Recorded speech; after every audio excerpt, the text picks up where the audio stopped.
सरबराह JUIF मौलाना फजलुर रहमान ने कहा है कि साबिक हुकूमत चलने दी, ना इस हुकूमत को चलने देंगे। 2018 और 2024 के इलेक्शन धांधली ज़दा हैं, उन्हें तस्लीम नहीं करते। धांधली के इलेक्शन और धांधली की हुकूमतों पर गिला ना किया जाए। फाटा का खैबर पख्तूनख्वा में इंज़माम का फैसला गलत और यकतरफा है। इस फैसले से कबाइल नाराज हैं। मुल्क को अमेरिका की रजामंदी के साथ चलाते हो तो फिर जमहूरियत की बात क्यों करते हो। कॉन्फ्रेंस से खिताब करते हुए मौलाना फजलुर रहमान ने कहा कि हज़ारा और बटग्राम की सरजमीन पर यह फ़कीदुल मिसाल इज्तिमा रिवायात की तजदीद है।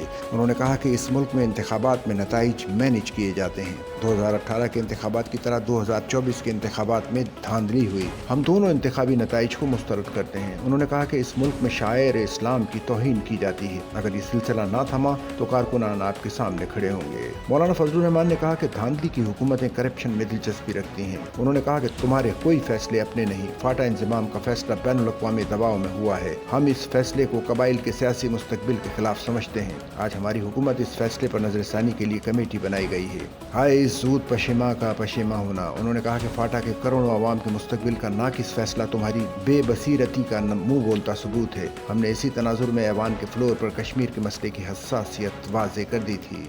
सच्चल न्यूज़ नेटवर्क की वीडियोज़ में खुश आमदेद। नाजरीन, वीडियो से मुतालिक अपनी कीमती राय का इजहार कमेंट बॉक्स में ज़रूर करें और चैनल को सब्सक्राइब करें।